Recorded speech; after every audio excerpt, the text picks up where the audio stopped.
Bom dia a todos. Eu sou o Natal Camargo, sócio da Dian Camargo Advogados Associados, e hoje eu peço licença a você, que é colega de profissão, para falarmos um pouquinho sobre a questão de ética na advocacia. Sabemos que a nossa atividade profissional ela é regida pela Lei 8.906 de 1994, e ali no artigo 31 e no artigo 34, incisos 1 a 29, nós iremos encontrar alguns apontamentos de condutas de que o advogado e a advogada devem se abster para evitar qualquer tipo de comprometimento com a ética profissional e, consequentemente, para impedir que venha a qualquer momento responder um procedimento administrativo por conta de alguma falta grave. Nós temos também o Código de Ética, ali no seu artigo 2º, inciso 1 a 9, né? Também abordando algumas questões que o advogado deve se abster de fazer para não ter nenhum tipo de problema. Já há quase 14 anos, à frente da Comissão de Ética, como auxiliar, digamos assim, nós temos nos deparado com várias situações em que os nossos colegas acabam, infelizmente, infringindo o nosso código, o nosso estatuto. E é muito importante que você, advogado, e acima de tudo você, advogado jovem que está começando agora na profissão, que dê uma lida lá no Estatuto da Advocacia, que dê uma lida lá no nosso Código de Ética, para saber quais são as condutas vedadas pelo ordenamento em relação à nossa profissão. A Constituição Federal, ela diz que o advogado ele é indispensável à administração da justiça. Mas isso não é carta branca, isso não é salvo-conduto a que o advogado possa fazer o que ele bem entende na condução do processo que ele patrocina em benefício de um determinado cliente.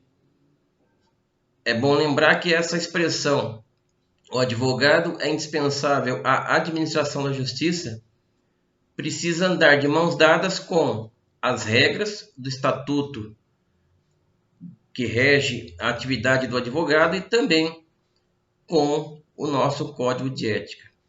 Nós não vamos aqui entrar em detalhes sobre todas as hipóteses em que o advogado pode estar diante de um processo administrativo por conta de infringir as regras que regem a nossa profissão. São muitas as hipóteses.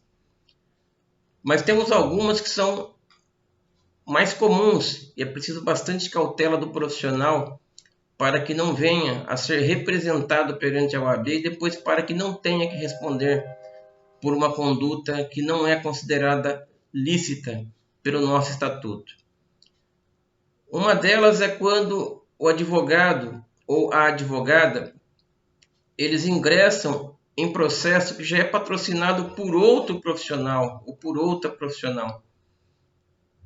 O cliente ele tem todo o direito de trocar de advogado. Sim, a relação entre cliente e advogado é uma relação de confiança. Então, o cliente ele pode, num determinado momento, por questões de foro íntimo, não confiar mais naquele profissional que ele contratou e trocar de advogado. Porém, para que isso aconteça, é necessário que esse cliente notifique o advogado que ele pretende desconstituir, revogando os poderes que conferiu a esse advogado para depois contratar um novo profissional e aí sim esse novo profissional entrar no processo para a partir dali defender esse cliente.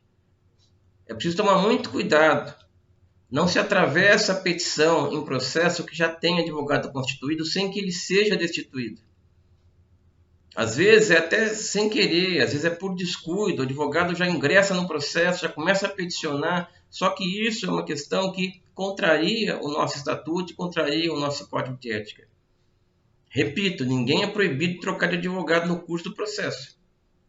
Porém, o advogado novo que será contratado, ou a advogada nova que será contratada, eles precisam tomar muito cuidado para somente entrar no processo após a revogação dos poderes do advogado anterior e assim evitar uma representação na OAB e posteriormente responder a uma sindicância, um procedimento administrativo. Outra questão bastante importante, o advogado precisa prestar contas com o seu cliente. Precisa prestar contas com o seu cliente. Encerrou o processo, encerrou o trabalho, presta contas. Envia um e-mail prestando contas, envia uma carta prestando contas, convida o cliente a ir até o escritório, faz uma prestação de contas e pede para ele assinar. Por quê? Pode ser que amanhã esse cliente vá até a OAB e represente o advogado alegando que não sabe o que aconteceu, que não sabe do resultado, que não recebeu prestação de contas. O advogado ele tem que receber. Ele tem que, aliás, prestar contas do que ele realizou dentro do processo a favor daquele cliente. Eu lembro aqui que o advogado ele não exerce uma atividade de fim, ele exerce uma atividade de meio. O advogado não pode responder pelo fato de uma ação ter sido julgada improcedente, a não ser que ele tenha dado causa a isso. A não ser que ele tenha dado causa a isso.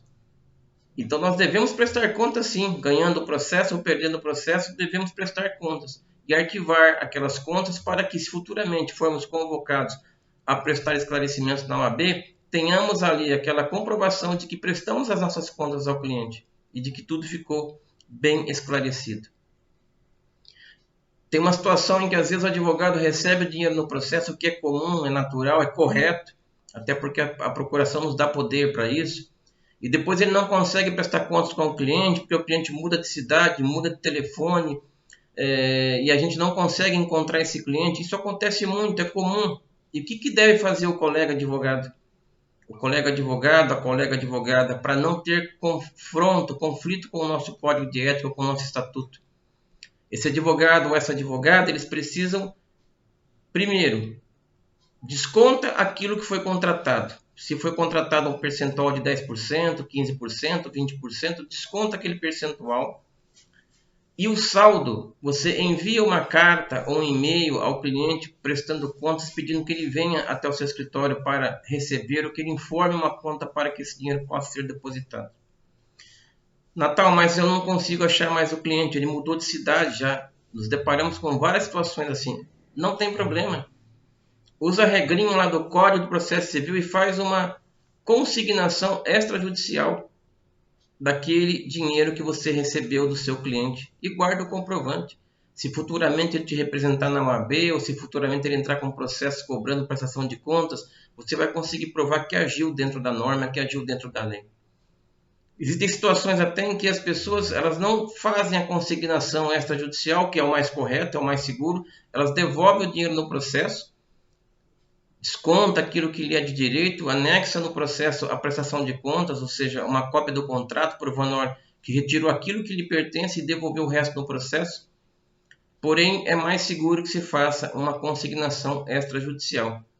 Muito embora essa segunda hipótese citada também pode-se comprovar que você prestou a sua conta, que você não reteve dinheiro indevidamente de cliente nas suas mãos. Então citamos aí duas situações que são muito comuns. Cliente que às vezes quer trocar de advogado, ou o advogado que recebe valores e precisa prestar contas.